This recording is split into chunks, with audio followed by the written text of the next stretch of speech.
I took away the wrong message from, and I don't know that much about the Mars Volta or Bedlam and Goliath, but I do know that it was inspired by a haunted Ouija board. And I want one because of the stories I've heard about that. And I feel like that's not the takeaway from Have you seen The Exorcist, though? Because it looks fun. It does look fun. And then you would know for sure that it's possible to get haunted. Well, and do you know what I've always wanted to... Every time I piss in the middle of a party, everybody's like, what are you doing? But when Linda Blair does it, it's incredible. Well, Miranda, when you do it, it's not that it might just be too credible. It's that we all saw it coming. To you. Oh, Miranda's going to piss in the middle of the foyer and say, you're all going to die in there. Honestly, just like she does every time. It's a party power move, but on the 30th time, it's like, whoa. In 1996, Scholastic began publishing Animorphs. Over the next 6 years, Catherine Applegate and her husband, Michael Grant, under the pseudonym K.A. Applegate, produced 54 main series books, several spin-offs, and inspired a TV series, graphic novels, and a cult following. We can't tell you where we live. We can't even tell you our last names. But we can tell you our thoughts and feelings on this series, book by book. I'm Miranda. I'm Eddie. And I'm Chris. And we are... the Anidorks.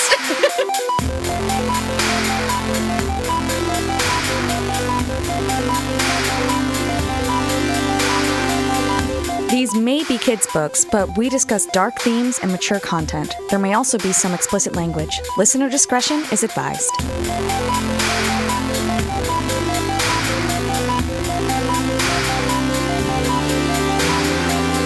You guys, I don't want to talk about this book. Yeah. I was rereading the section today, and I was like, this book's sad, and it's for sad people. No, Chris, you're thinking... I'm a sad person. But that's why, okay, you got really sad because Tobias is in a tough place. He's super hungry.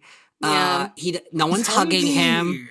She's hugging him. But that's why K.A. made sure that Tobias and Rachel are about to do something fun. I'm so sorry, but rules of improv dictate that we needed a third H. I know, yeah. Is this going to be an H thing? A heist. Is that the fun thing we're going to do? It's a kind of heist. A baby Hork Bajir heist. But no, we're going to go to Frank's Safariland, which is sure to be... We're laying the groundwork for the heist. Well, there's two heists in this book. This is a dual heist That's book. True. There's a heist in today's episode. So it breaks the rule of threes. K.A. is not afraid to break any rules. That's true. She's a master writer. Yeah, once you've mastered the basics, levels of a James Joyce. Yeah, when you master the basics, you get to break the rules. We all know how it works. Mm-hmm. I think you're going to have fun when we go into Frank's Safariland. I don't think that's true. Don't you love petting zoos, Chris? I'm going to be vegan again by the end of this chapter. like I'm so bummed out. Did either of you see any of the clips of the Psy Games Kentucky Derby stuff? Because Psy Games, creator of Umu Musume Pretty Derby, was in fact one of the sponsors of the 152nd Kentucky Derby this year. Dude, that is like Mr. Beast going on Survivor. That would never happen. And Dannon Bourbon, I believe, who was like third favorite, something like that, is related to Mihono Bourbon, a horse you can get in the game. The winner, though, not related to the gold family of the game, but Closer has gold in the name, honorary member as far as I'm concerned. Miranda, I just have to say, of all the left turns of life, I never thought that you would become a gambling horse expert.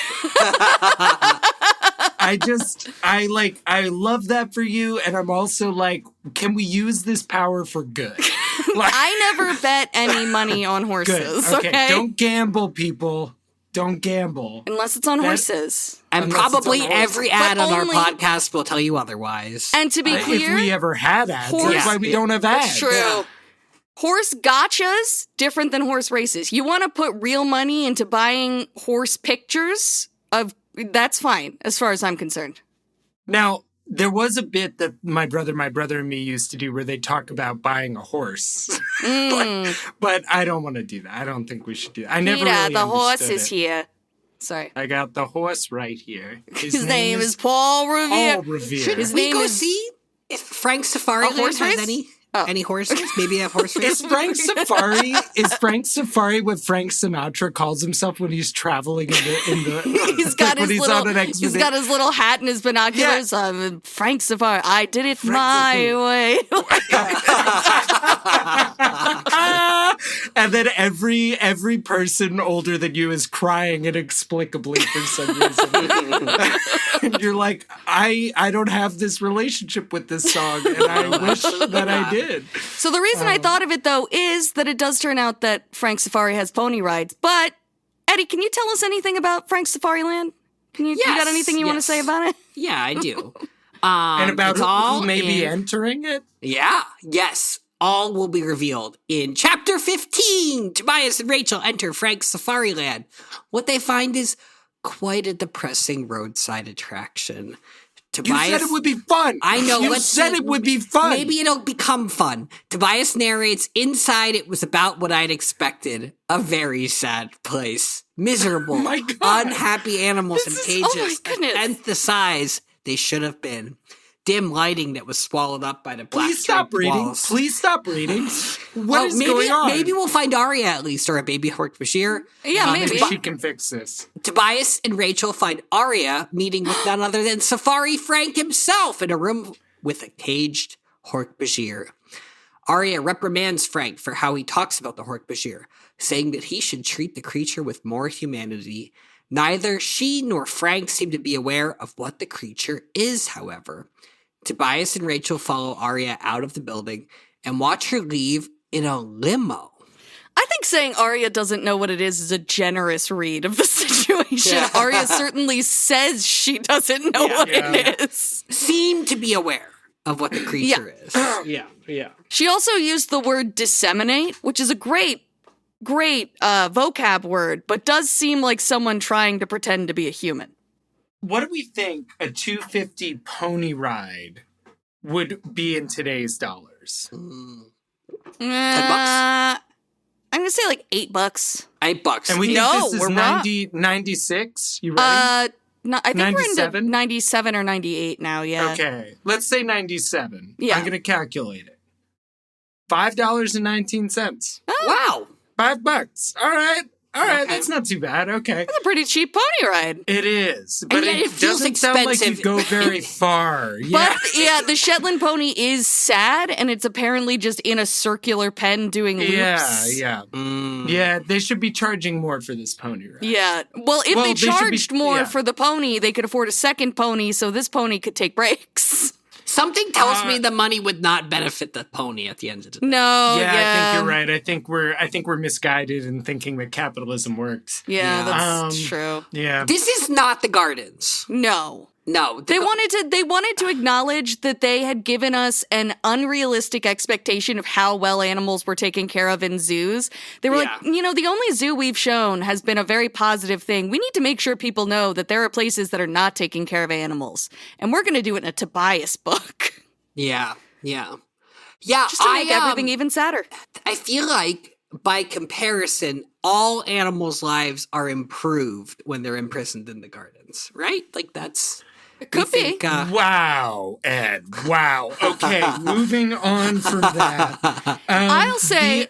Visser-3 didn't just say that he should show the Hork Bajir more humanity. He said all the animals. He actually was upset about the conditions. So Miranda, you just... no, I said the thing. I'll bleep it. Yeah. I'll bleep it. Yeah. Well, now you don't have to bleep it. The cat's out of the bag. We have to talk about, we're going to get to make a meal out of this later, but I've just been waiting to talk about Visser-3's Lady Morph. Yeah. I just am like, I don't know why Visser-3's Lady Morph is like on a marquee in like Manhattan. And I'm like, I have front row tickets to Visser-3's I want to Lady see Morph. every minute of this. I can't wait. You shouldn't call it a freak. They all need bigger cages, more light, more fresh air, at the very least. Is she just playing her part here? As the nature photographer? Yes. Or is this how Visser-3 feels? I will say he doesn't have a great understanding of what a nature photographer is, though, because he keeps rolling up in a fucking limo. No. Which... To clarify, because that was something I noted, arrived in a cab left in a limo. Yes. And we That should. is insane. There's no way that this is the limo. Wait, does Visser-3 often travel around in the limo, or is that in the show? Yes. Yeah. Mr. 3 always travels around. So it's in a definitely limo. a hint. Is it the same limo? There's no way that Rachel and Tobias would not notice if it was the same limo, right? It must be a different. What's the other I option? They're think you renting it? generally rent a limo. But if they're gonna rip out the seats necessary for his Andalite form, which I imagine he stays in Andalite form until he gets out. We're talking about like a Hummer limo, a stretch Hummer. Could be, yeah. But like if you're ripping out the seats, you're not going to be able to return that. You Could think the they tried funny to way rent out it? on the seat? Slay. Do you think they tried to I don't rent it think and that- returned returned it with the seats ripped out, and they were like, "You're gonna have to pay for this," and now I they're think just like, they- "Well, we may as well get our money's worth. We have a limo." What was that Rockadoodle, that cartoon that was out when we were kids, and the one character has a limo he Rocket goes Power? around it? No, it was a Woogity, woogity, rooster woogity. who played rock and roll. Maybe I just saw this. I but feel he- a vague memory of that. He did the putt, you know, the thing that the CEO always does in the cartoon where he has the little Oh, where they putting have like a station? putting green, And he they're- had it in the limo, and I thought people really had that, but I feel like that's what Visser-3 does in his limo as well. It could be. I don't think so. I think He's just watching footage of Andalites fighting. Like, yeah, God, yeah. that's so cool. Andalite Honestly, wrestling. he probably is Yes. watching like Andalite mud wrestling. Like that's probably true. wrestling. You think? Yeah. Yeah. He's probably all like horned up about that. All right, that's what you want to say. I'm not gonna stop your dreams. Don't okay. yuck my Visser-3's yum. Are we, if we're talking about the fact that this is Visser-3, he is having the time of his life, this book, right? Like He loves it. Yeah. He's a method actor through and through. As we continue, I feel like we should explore what his prep process was. I for this. actually think I'm this is not just me being an anti-co-host, but I feel like Yes, it is. this is the toughest role for him he's ever done, and I don't think he's getting actual joy out of it. Really? I don't think there's. Oh, would see, I think suspect he's that getting there's joy out of no- the challenge. Yeah, me too. I don't think that he is experiencing visceral, if you will, Visceral. pleasure here. That's the title. Yeah. Wow, Visceral player, he got it. That's why I said it. But anyway, but my point is like, I don't think he's a Daniel Day-Lewis who wants to get it right. I think he's like, he needs the audience. Like, I think he needs to be seen in the role. I get that, but there is a sense that he believes he's being observed at all times in this role, which I think makes it perhaps the most exciting. He doesn't Kinky? need what? No, he is. Kinky? No, I didn't say kinky. Oh, you're saying I kinky? said kinky. Oh, okay. Well, like, what's the like? Because it's like what? That's like what they tell you to do to make sure you're right with Christ. Like, imagine Christ Exactly. is watching you masturbate, and then Except everything's in fine. that bathroom in the hotel. Right. But which we'll get to later. But like, no, I think this is like the reason Visser-3 is so showy normally is because he's got like 90 minutes to show everything he can do. But in this case, he had days to play it slow. You know what I mean? I hear you. I don't think he's a well-behaved boy. Otherwise, he would like. Otherwise, honestly, his plans would be better thought through. Like, That's- if he could yeah. do a Daniel Day-Lewis, I then agree he could, with you. It does seem out of character that this is so thoroughly executed and that he stays. He's playing the long game. He's playing an exceptionally long game. This while plan- freaking waging war on Earth. It's true. Like, he should be at meetings right now. This and he's like, plan completely almost works.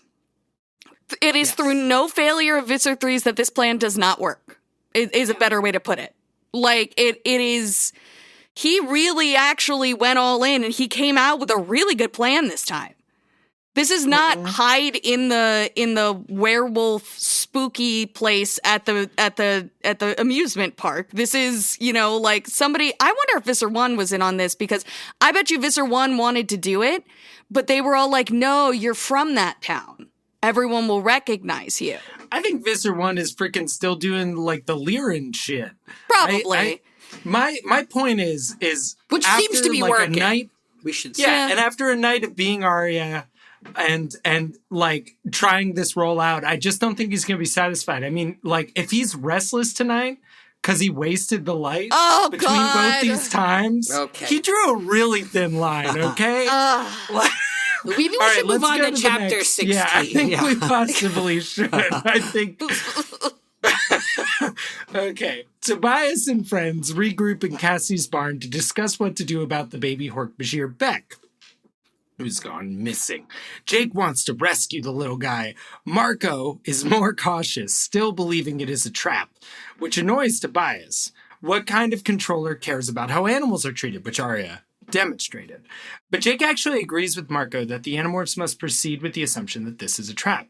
They'll divide forces. One group will go in, while the other group remains outside.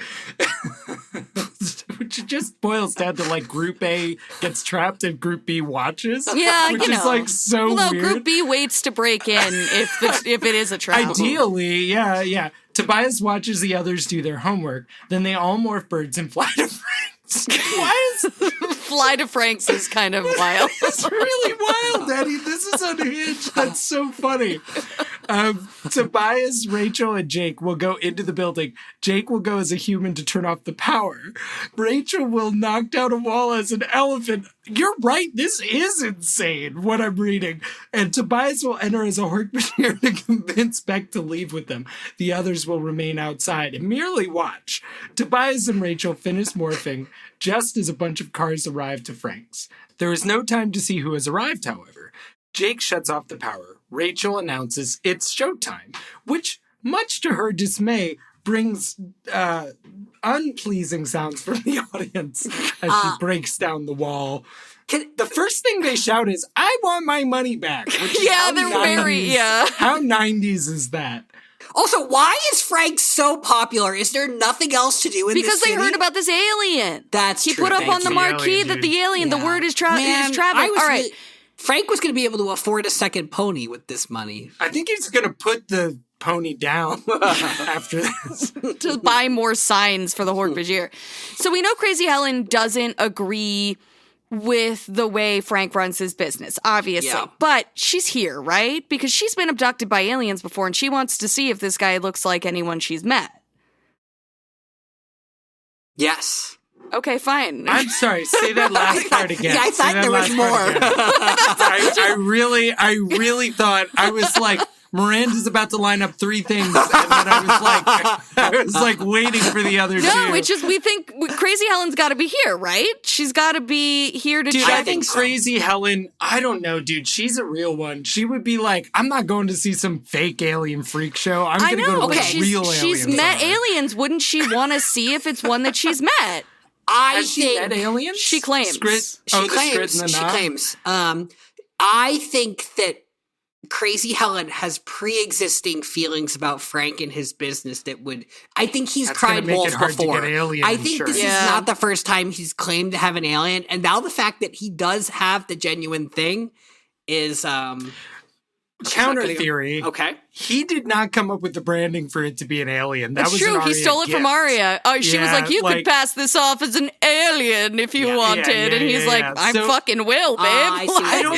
I don't think that he knows Crazy Helen. Or if he does know her, he doesn't respect her power. No. Crazy Helen has standards, dude. Yeah, I don't think so. Helen but would look. You don't Crazy always Helen know. would look at that pony and be like, "Not today." We don't know what he did before this. We don't know. Sometimes people seem all right, and then you find out, and that's when you got to cut all ties. Yeah. Why do I love Crazy Helen so much? Is it because I fear I will become her? Probably. Is it I don't know. She's great. Yeah, she's got to be amazing. And she's great at guitar and piano, and she's got a lovely voice. Marco, I don't think I've imagined this pairing before. Correct me if I'm wrong. Marco kicks off here what's going to be kind of flirty energy with Jake. Like, he kind of seems to have a crush on Jake this book. Yeah, but it's like a war boner. Yeah, it is with the patent. He describes him as patent, so it's like, oh, isn't he just the dreamiest when he's like invading and all? wait, you guys don't think so? You guys don't think that? Oh, okay, fuck it. I'll keep it to myself. Like, and then, later, like, Rachel's like, you're right, he is like Patton, it's weird. And Marco's like, yeah, totally weird. I didn't like that at all. He likes the authoritative energy. It is a very flirty joke. It's the kind of joke I would do to, like, catch someone off. Like, it's like, wow, it's so like Patton. Oh, he's like, so what is it about how like... the book describes it? It's like he like batting his eyes or something. He just smirks at Rachel. You embellished a little. Well, I think it picks up. I think it accelerates later, but we'll see. I do want to say there's a couple things in this chapter that are like a little bit under the radar that I just want to hit for completionist sake, and I feel like I'm being, I don't know, but this is the chapter where, like, when Rachel morphs an elephant, Tobias has to juxtapose that against her eagle morph. True. About how it's not hot that she morphs an elephant, which is like one thing. He then spirals out after thinking about Rachel's like weird morph and then doing his Hork Bajir morph, where he like sort of like gets weird and philosophical about morphing for a second. And I like don't have a ton to say about that right now because I think we're going to come up against some of his identity stuff in a few chapters or possibly next episode. But one small detail is, can you guess why I'm stuck on this? The thing about it ain't like Star Trek in actuality. And I just wanted to hit this note because Star Trek actually has an in-universe justification for why so many of the aliens they're interacting with are humanoid. Yeah. It actually turns out... This has come up before. Well, maybe I think I've learned this on this. Okay, I think it may have. Okay, then I probably shouldn't say it again. But say it again, because I actually don't remember what it is. It's that they're apparently all the Klingons and the Vulcans and all that stuff were all from a single genesis. Like a progenitor race. Yes. Yeah. And so, like, that's like our deal. And so it's just important to realize that K.A. Applegate hadn't seen that episode of Next Generation yet. It may not have been out yet. It might not have been. Whoa! I think it probably was, actually. I think Next Gen ended in 97 or 98 or something. So one thing I wanted to hit just real quick, there's a couple of moments that we circle back on. He says we have a rule about morphing humans or other free sentient species. He adds free to this. And then he also says, it's fine actually because Ket Halpak would be fine with this. Oh. So like that's adding some right. funky but that stuff. Actually is critical to like some of because we're going to get to this conversation about Tobias's identity that juxtaposes the morph he's trapped in, which he also identifies with, against what makes him different from the morph he's trapped in, which is free will. Yes. And sentience. And the consent thing that we're talking about here, and I think we'll have plenty of opportunities to talk about this more later on. I don't think you can have your cake and eat it too with deciding that something like that is true, like an implied consent thing, and be so condescending about how you talk about Hork Bajir. Yeah. I agree 100%. Yeah. I think that I agree. Please keep talking. You're good. I didn't cut you off. I think we'll have the Hork Bajir will show up more later. I think we'll have more time. Yeah. But there's another instance. There's at least two more instances of this being like one of those weird, like, is this like intentional or is this like a blind spot kind of thing? Yeah, there was a weird, and then the only other thing I wanted to hit is just while he's talking about, before he starts, or like as he's starting to morph, he just hits a generic, it's strange morphing, no matter how many times you do it type of thing. And then he says, imagine having body parts you've never had before and a brain that knows how to use them.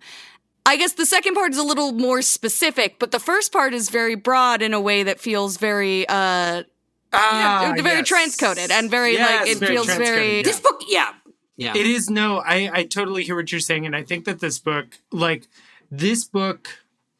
sits in an interesting place in history. It's a nice window into trans allegory, and it has like all the making, and sci-fi is so good for this in general. Like sci-fi is so good about exploring like body modification and all this, and I think we've talked about that before.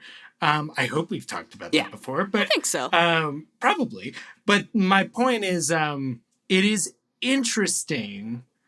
We're about to go into a pure tension environment, like tension, and like we're not going into a place of this making sense. And or being validated even complete. Like, this book is a weird book. The way that it approaches how it quote unquote resolves this, I think it kind of leaves it unresolved a little bit. It does. There's still a lot of mess going on. Yeah. Which is really, again, it's nice that not everything has to be wrapped up, but it is like interesting because I'm left with like just a lot of feels, which is what I was talking about when I said I wanted to skip this one. But yeah, it's so if we could just please stop reading this book. You know the best way to stop reading this book? Oh, sorry, Eddie, if you had more to say, I was going to say to move on to chapter 17. God damn it, there is like something I want to hit here. Well, I had a tiny thought, which is like, do we actually, if we know that Tobias books come so infrequently, and we know there are 54. What? On what? We know there are 54 books in the series. Do we only have like 4 Tobias books left? I actually don't want to think about that right now. But you're actually probably right. Yeah. Like, there's probably only a handful of Tobias books left as we approach the halfway mark. Yeah. Probably less than a handful. I could probably hold all 4 in my hand. There's only one other thing I want to hit, which is just there's a fun little moment where Tobias is flying around reading over the shoulders of his friends while they're doing their homework. Yes! And it's like this quiet, slow moment that is just, we don't get a lot of those. And it's building this argument that's going to pay off later of how human Tobias still is. And I just want to flag it. Yeah. And he talks, just like, this is less relevant, but he talks about like which authors he's reading when he reads over people's shoulder at the beach. Yeah. And he's like, so I've read like, a chapter of a John Grisham novel, Stephen King, and Nora Roberts. Like, it's cute. It's very cute. Yeah. Okay. Chapter 17 to 18? Yep. Let's try it. All right, it's our siege. Rachel charges the wall of Frank's safari land. Everyone inside flees while Tobias locates baby Beck, who is guarded by 3 human controllers. One of the controllers calls for backup. Tobias realizes that things are about to get ugly fast. The controllers are also here to abduct Beck, but they may not care if he lives or dies. Popcorn Eddie. One of the controllers addresses Hork Bajir Tobias as a renegade Hork Bajir, rather than as an Andalite bandit. Before Tobias can attack, Cassie intervenes as a wolf. As she attacks, Cassie warns Tobias that many more controllers are coming. Gorilla Marco arrives to help Beck escape from the cage. Once Beck is freed, Tobias leads him through a chaotic scene. Tobias is badly wounded as they try to flee the scene. Then Visser-3 shows up. He begins morphing into something scary. He addresses Tobias's Hork Bajir morph, Ket Halpak, by name, saying that he is ready to bring Beck and Ket both home to the Yeerks. Wow. Yeah. Wow. Very exciting. That's such a good detail. I gotta say, though, something about it that caught my attention. Someone's gonna lose their head because didn't they tell him that Ket Halpak was dead? I don't know. Didn't they think that back in the other book, Jirahime and Ket Halpak were reported as dead after they escaped? Yeah. But I guess the only other explanation is that they could have identified them on the Hork Bajir strike missions. Like, they clearly know they have a renegade Hork Bajir problem, and I guess they know Ket Halpak and Jirahime. I mean, I guess if you think about it, if they get any of them, and that's why they're so defensive, they could simply yerk them and learn the location of the Hidden Valley, and it's why they don't want anybody to be able to do it. But, like, I think I actually, like, hadn't fully appreciated how much of a reunion this moment was. It's a palpable thing. I like that detail at the end, too, where he starts morphing immediately. I'm like, you have an Andalite tail. Just behead him. Just literally just lop his little head off. Yeah, they've said that one-on-one Andalite and Hork Bajir isn't that challenging. Well, no, I thought they said that the Andalite does well. It's like they've had axe fight 3 Hork Bajir before, and they've been like, that's kind of a lot. So like with one, I don't know why he's so concerned. Yeah. Except that he thinks that there are others with, like, he doesn't think this Hork Bajir is alone. Totally. Eddie, I love one of your notes because I actually didn't write it down, but I was thinking it this whole chapter. I know which one it is. Yeah. Animorphs Aiko? Yeah, I was like, I can hear the music in my head, but it is it's a little escort mission. Yeah, hold hands, sit down on a bench to save. Very cute. Yeah, Miranda, I think you talked about this in your notes, but Rachel is just such a Rachel smash, and Tobias gets to be the caregiver who escorts. Yeah, and he does it. He's following her gingerly, like they say. It's just like it's a very cute dynamic. I said I feel like it's like if you could project this onto like a grown-up relationship that they would have, it would be like Rachel is now like a congressperson or something, and she's just like slamming doors open, walking through and being like, this is what we're doing. We're going to get this done. We're making real change. And Tobias is like slowly, is like trailing behind her, handing out the legislation that she's trying to pass. It's like, sorry, I know she didn't explain it very well. Here's a copy of the bill. You know what I mean? But smiling the whole time he does it because he's just like, that's my girl. Like, yeah. It's very Julia Louis-Dreyfus in Veep, and then what's his name? She has a guy who always carries her purse, and I didn't watch Veep. I forget what the actor's name. It's so funny. But I always love, and we're gonna see a lot of like traditional gender dynamic reversals in this book, and it's really great. Yeah. Should we venture forward? Sure. Yeah, I do just have. I just hit your other notes. Sorry. No, just one thing. It's I do just have the pain in my stomach. Felt like someone had shoved a red hot sword into me. It's highlighted. Yeah. I don't know why I highlighted that. So let's just move on. I mean, I feel like it's actually a note for later. He is just he gets shot. He's going to talk about that pain again. Yeah, he gets shot. And he's going to talk about his response to the pain being a part of his humanity. That's true. Which is weird. I will get to that in chapter 19, perhaps. All right. Visser-3 morphs into a caftid, a creature described as being spider-like with a seahorse head. Sounds kind of cute. Frog-like skin, you lost me there. 2 leathery wings. Decorative I'm back wings. in, baby. Yeah, 2 leathery decorative wings. Tobias tries to pick up Beck in order to escape with him, but Beck is squirming. Children just won't sit still. I know. And the Hork Bajir body is unfamiliar to Tobias. Visser-3 sprays an acid that just misses Tobias. Tobias decides that he can't risk endangering little Beck. He pretends to surrender and then attacks Visser-3 when he lets his guard down, severing 3 of the 4 back legs, I think. 3 of the 4 back legs when we get out of Visser-3 8. Yeah. Well, he loves the number 8. That's like his favorite number. Yeah. Visser-3 is so fucking pissed that happens, and he shoots acid everywhere at Beck. And Tobias leaps to protect Beck, absorbing the acid instead. Oh, the pain is horrible. Tobias leaps into the water to dilute the acid, but it only makes it worse. That's leaving not true. Beck. I added that because I wanted to make it dramatic. Leaving Beck vulnerable to Visser-3. By the time Tobias realizes what he has done, the Visser is fled with the Yeerks as well as Beck. The Animorphs retreat as well. Okay. I really enjoyed that Tobias pointed out the wings were decorative. He's like, he's got these 2 wings that could not lift his body. Yeah. Like, and I'm like, you don't know what the gravity's like on the planet that's from. You don't know that. Right. Don't be so judgmental. It is how Visser-3 handles this scene. I know why. Actually, you know what? It answers itself. I know why he instantly morphed into the other morph, because he's been spending so much time having no payoff as... That's what I'm saying. Thank you, Ed. Thank you. Thank you. But actually, I've realized now, and I didn't see this until just now, but he gets a little inspired by what happens here.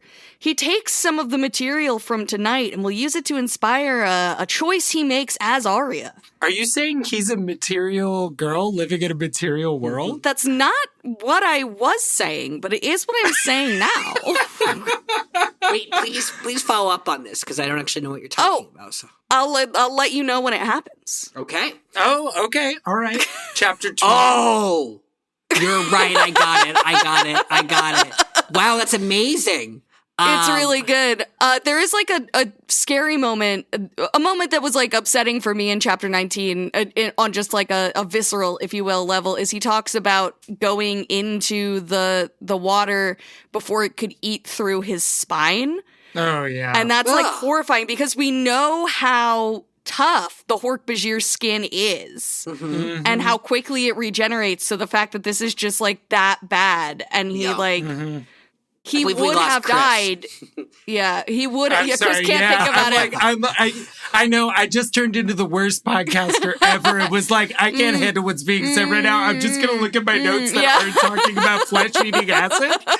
I'm just gonna stay in my lane. As much as he will harp on this moment as a moment that he sort of gave in to pain, but I'm like, you probably would have died if you didn't do this. Like, you might not have been able to morph out of the morph you had if you had not done what you did. Although he does almost then get eaten by a crocodile, an alligator, something. Alligator. It's nuts that he blames himself for this because, okay, there may have been he's 12 or whatever. But also, and there may have been opportunities earlier in the chase, like he may have been able to make a different decision earlier. Things didn't go perfectly. But he saves Beck's life and then gets acid on him and has to recover from that. That's not his fault that Beck didn't run. Come on, Beck. Why don't you run? It's Beck's fault. Yeah. Did he save Beck's life? Or did he needlessly risk it? I mean, would Beck have been evidently wasn't going to kill him. They were going to use him as a trap. True. Would Beck have been in danger if not for the fact that Visser-3 was angered by the attack? Because he spit at Beck to hurt who he thought was Ket Halpak. It was a low move. It was a dirty move. It was like not a strategic move in any way. It was a Daniel Day-Lewis level move. It was a low bastard blow. in a basket. Just a bastard in a basket. What is that from? Sorry. There will be blood.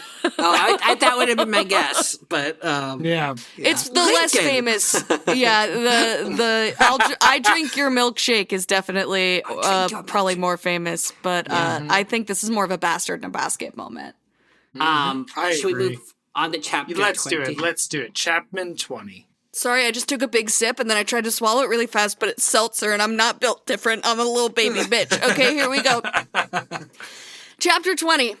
Tobias is in his meadow, ravenous with hunger. That's not true, bud. You're a hawk, not a raven. Sorry. He is horrified that he has allowed the Yeerks to take Beck. What if the Yeerks learn the location of the hidden Hork Bajir Valley from Beck? What if they turn the little boy into a controller? Tobias blames himself, specifically the human in him. He tells himself that a hawk would know better. A hawk would never get distracted by pain. A hawk also wouldn't do something that wasn't in its best interest, but there you go. Tobias blames his hunger on his human side as well. These visions he keeps having of his prey's POV, surely that's the human side of him as well. Maybe he should just morph into a human and allow himself to become a human notlet. The other hawk flies into the meadow. That hawk is getting bolder, more aggressive. Even an old hawk would put up more of a fight than Tobias has, he thinks. Axe also enters the meadow. He asks Tobias if he has eaten. Tobias says no, there's insufficient prey, and one too many predators. Axe says that he saw the other hawk, calling the bird another one of Tobias's species. Tobias says he has no species, that he's a one-of-a-kind freak. Name of his first solo album. So true. Axe suggests that they investigate Aria a bit more. Tobias says that they should be saving Beck, not worrying about his possible relatives, to which Axe points out that Aria led them to Beck once already. Tobias agrees to go with Axe. Before they leave, Tobias tells the other hawk that the meadow is all his. What a sickening life. What a disgusting creature I was. To live my life as a hawk, I had to fight another hawk. A bird fight. And over what? A rabbit? A few mice? I was gonna fight that bird for the right to kill and eat rodents? Before, I'd had no choice. Now I did. I was choosing to live as a hawk. Choosing to build a life around a scruffy meadow and the pitiful rodents in it. Maybe I was crazy. Before, I'd been able to tell myself I had nowhere else to go. No one to take me in, no parents, no family. Now there was this Aria person. She was actually going out of her way to find me, to care for me. Maybe. Poor Tobias. Poor Tobias. Poor Tobias. He can't decide if he's like, I'm a failure as a hawk, I'm a failure as a human. Maybe I should become a human notlet because being a human is making me a shitty hawk. But what if I can't be a good human because I'm also a shitty hawk? Like, I don't know, dude. It's so rough. I do also, there's a part of this that, he has some sort of I have to do this on myself circuit. Yeah. He has this isolating, and it's just like it's an ugly side of. Like, I don't mean to say his personality or he is ugly. I mean say it's like there's a nastiness that is then turned upon him. Yeah. Like, and it's pretty hard. I don't like reading I think, it. Like, he gets called on it a bit later that he is refusing to let anybody help him. But I think there's this thing happening to him where being a hawk has isolated him so much, and he feels like they don't want to hear about his problems as a hawk. That's something that he's convinced himself of. But he also has, what's resonating with me is something that I felt as a child, and I know that some people identify with, not everybody does, but like, I felt like I was so sure everybody else actually had it together, and I was the one who was messing things up, even as like at 9, 10, 11, 12, like all that. That stopped for you when you became an adult? It didn't stop. No, it didn't stop. But like, but what he's not seeing, and like what being an adult has let me be able to try to see, is that everybody's leading their own private lives. It gives you, as a child, it's harder to abstract your perspective out to other people.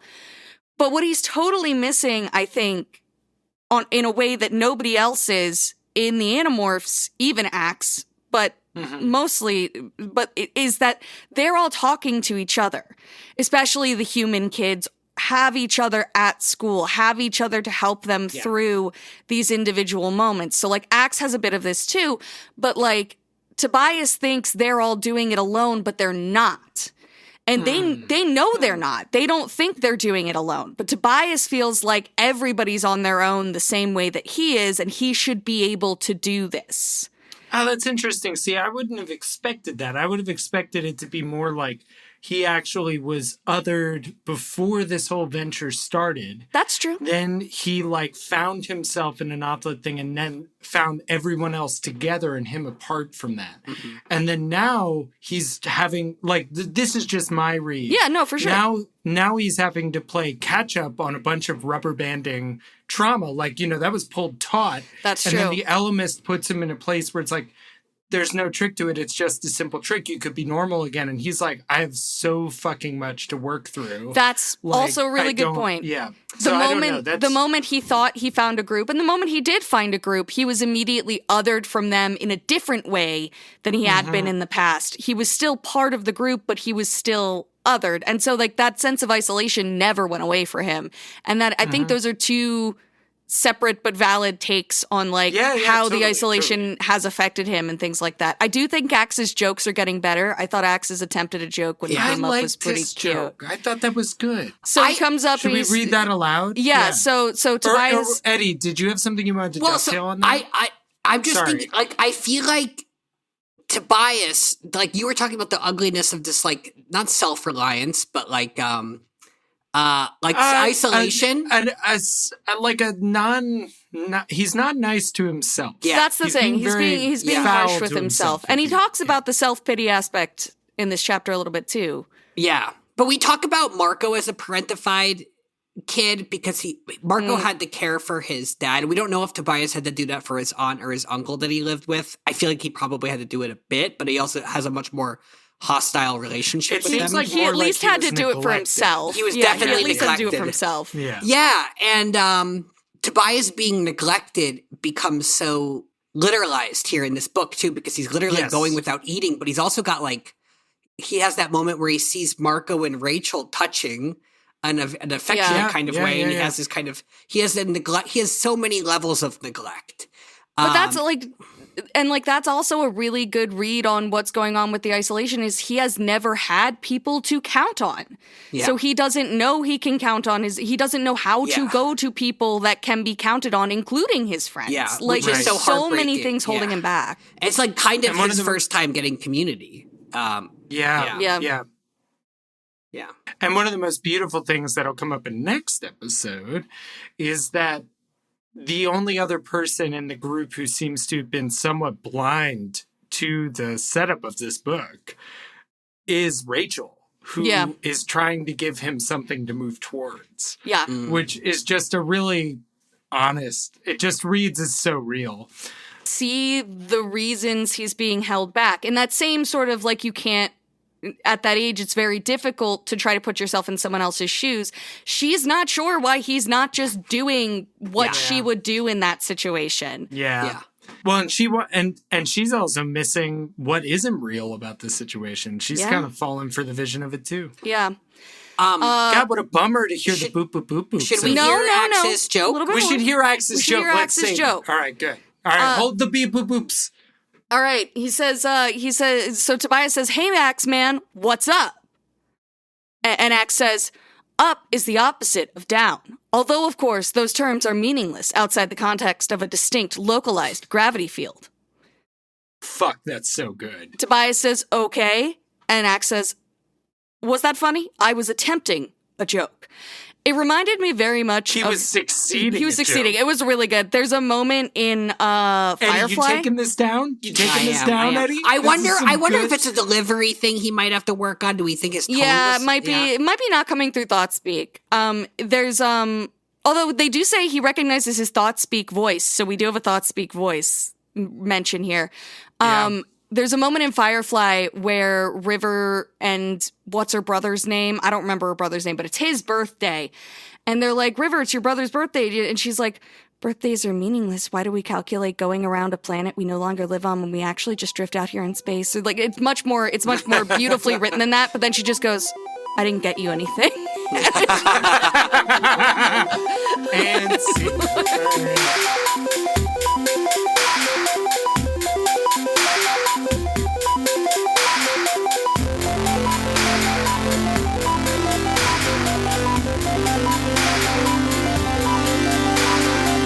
Thanks for listening to Anidorks. We'll be back soon with lots more to say. Until the Andalites return, or at least until next time. See you soon!